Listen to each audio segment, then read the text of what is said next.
Apabila Bapak Ibu yang ada di posisi ini atau masih kuliah, nah saya menyarankan ayolah kita jangan berbuat seperti ini ya. Jadi kita hargailah. Dulu waktu saya kuliah untuk mendapatkan sebuah beasiswa saja, saya harus berjuang mati-matian, saya harus belajar, harus bersaing, dan sampai akhirnya menjadi keluar yang the best baru bisa mendapatkan beasiswa. Itu perjuangan selama 1 semester kita belajar dengan baik. Tetapi ketika kita nilainya turun dan ada yang lebih baik dari kita, nah, mungkin kita tidak turun ya, tetapi ada yang melampaui kita, dia mendapatkan beasiswa. Nah, bagi siapapun yang mendapati beasiswa di dalam pendidikan, ayo saya mengajak, mengingatkan, hormatilah, bersyukurlah kepada Tuhan. Dengan cara apa? Dengan cara belajar yang sungguh, belajar yang baik. Jangan sampai justru ketika ada ujian tidak langsung dikerjakan, ada tugas tidak langsung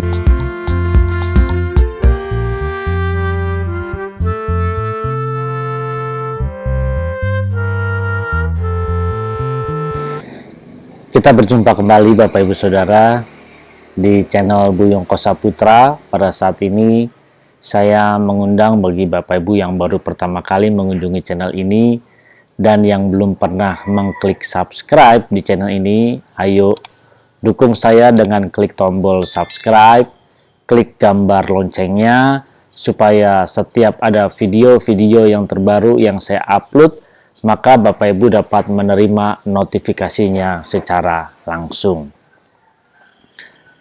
Satu hal yang seringkali saya juga merenungkan dan bahkan melihat, mengamati, apalagi ketika dalam proses mengajar, sering sekali saya ketika mengajar banyak bertanya kepada para peserta didik, apakah kamu sudah mengerti?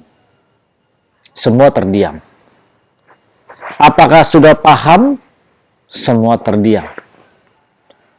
Apakah ada yang mau bertanya? Semua terdiam. Terkadang terdiam ini bisa banyak makna. Bisa dia benar-benar sudah paham, bisa benar-benar dia tidak paham.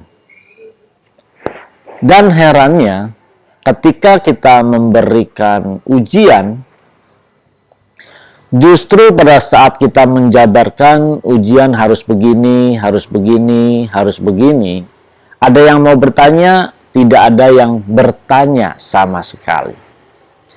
Lalu ketika sudah mendekati hari untuk pengumpulan, baru mulai bertanya.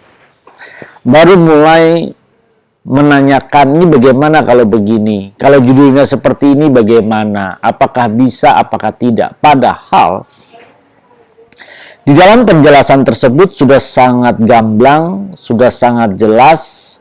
Karena kalau saya bilang seandainya saya yang tidak bisa mengajar misalnya. Seandainya saya yang tidak jelas menjelaskan persyaratan yang harus diikuti di dalam sebuah ujian. Nyatanya 80% semua mengerti dan 80% itu mengerjakan dengan apa yang sudah saya jelaskan. Jadi dalam hal ini sangat jelas ya, 20%-nya yang justru banyak bertanya di menjelang akhir. Yang herannya lagi, bahwa ujian itu saya sudah berikan 2 minggu sebelum waktunya.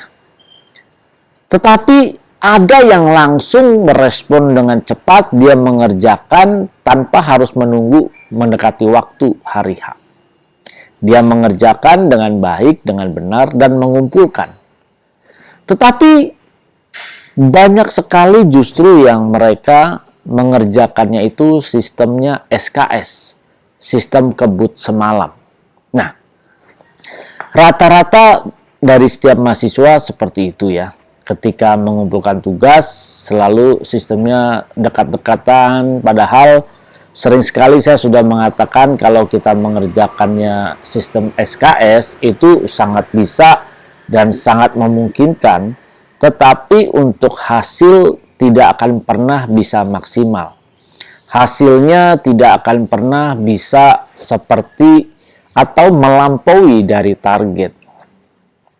Dalam hal ini kadang saya berpikir, apakah dosennya yang kurang cakap mengajar atau mahasiswanya yang tidak peduli? Padahal begitu banyak mahasiswa yang mendapatkan beasiswa, tetapi saya melihat mereka kurang menghargai beasiswa yang dia sudah terima, yang dia sudah raih, yang dia jalani. Bayangkan mendapatkan beasiswa tetapi tidak menghargai beasiswa tersebut. Ini sebenarnya tindakan yang kurang ajar, tindakan yang tidak pantut. Kenapa? Karena dia melukai orang yang memberikan beasiswa tersebut. Dia mendukakan hati orang yang memberikan beasiswa tersebut. Apabila Bapak Ibu yang ada di posisi ini atau masih kuliah, nah saya menyarankan, ayolah kita jangan berbuat seperti ini, ya. Jadi kita hargailah. Dulu waktu saya kuliah untuk mendapatkan sebuah beasiswa saja, saya harus berjuang mati-matian, saya harus belajar, harus bersaing, dan sampai akhirnya menjadi keluar yang the best baru bisa mendapatkan beasiswa. Itu perjuangan selama 1 semester kita belajar dengan baik. Tetapi ketika kita nilainya turun dan ada yang lebih baik dari kita, nah, mungkin kita tidak turun ya, tetapi ada yang melampaui kita, dia mendapatkan beasiswa. Nah, bagi siapapun yang mendapati beasiswa di dalam pendidikan, ayo saya mengajak, mengingatkan, hormatilah, bersyukurlah kepada Tuhan dengan cara apa? Dengan cara belajar yang sungguh, belajar yang baik.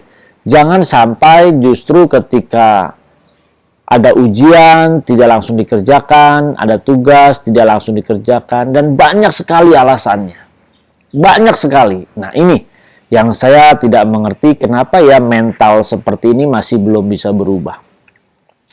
Mental tidak mengucap syukur bahwa kalian bisa sekolah, kalian bisa belajar dengan baik, kalian bisa menikmati semua fasilitas tempat belajar dengan baik, harusnya bersyukur. Tanpa perlu membayar mahal, ingat ya, tanpa perlu membayar mahal. Padahal kalau kita kuliah secara normal, kita harus membayar dan mengeluarkan uang. Itu cukup lumayan mahal, belum uang SPP, belum uang gedung, belum buku, dan sebagainya. Masih banyak lagi. Maka di sini saya mengingatkan, ayo kalau kalian mungkin para mahasiswa-mahasiswi saya, ya berubahlah. Ya, masih ada kesempatan untuk berubah. Jangan menyesal, sampai menyesal. Jangan. Atau bagi Bapak Ibu, saudara sekalian dimanapun berada, yang berkuliah, yang mendapati beasiswa, hargailah beasiswa itu, mengucap syukurlah kepada Tuhan, mengucap syukur bukan dengan Tuhan, terima kasih aku dapat beasiswa. Tidak. Kita bisa mengucapkan 10.000 kali Tuhan mengucap syukur, tetapi kalau kita tidak pernah belajar dengan baik, tidak pernah memberikan hasilnya dengan baik, itu kita tidak mengucap syukur. Kalau kita mendapat beasiswa, siapapun itu, berjuanglah, berkaryalah, kerjakan tugas sebaik mungkin, apapun alasannya, apapun kondisinya, kerjakan tugas itu sebaik mungkin. Jangan sampai justru malah tidak dikerjakan, kerjakannya asal-asalan. Nah, banyak yang saya terima seperti itu ya, ketika saya memberikan kuis, mengerjakan kuisnya juga sembarangan, kebanyakan deadline waktunya baru mengerjakan, dan alasannya itu ada aja. Nah, mari saya menghimbau buat setiap Bapak Ibu Saudara sekalian, kalau mendapati beasiswa, apalagi sekolahnya full beasiswa, mengucap syukurlah. Dengan berterima kasih pada Tuhan, belajar sebaik-baiknya, kerjakan tugas sebaik-baiknya, dan ujian dikerjakan sebaik-baiknya. Kalau tidak, percuma. Kalau tidak punya ucapan syukur seperti ini, jangan dukakan orang yang memberikan beasiswa. Lebih baik berhentilah. Masih banyak orang yang membutuhkan beasiswa. Jadi kalau yang sudah dapat beasiswa tidak mau mengucap syukur hal ini, tidak mau belajar, ya lebih baik berhentilah. Biar beasiswanya diberikan ke yang lainnya, yang mengharapkan, yang mau berjuang belajar dengan baik. Ingat itu, camkan itu, belajarlah dengan sungguh-sungguh, mengucap syukurlah dengan membuktikan prestasi kita di dalam pendidikan kita. Tuhan memberkati dan selamat belajar.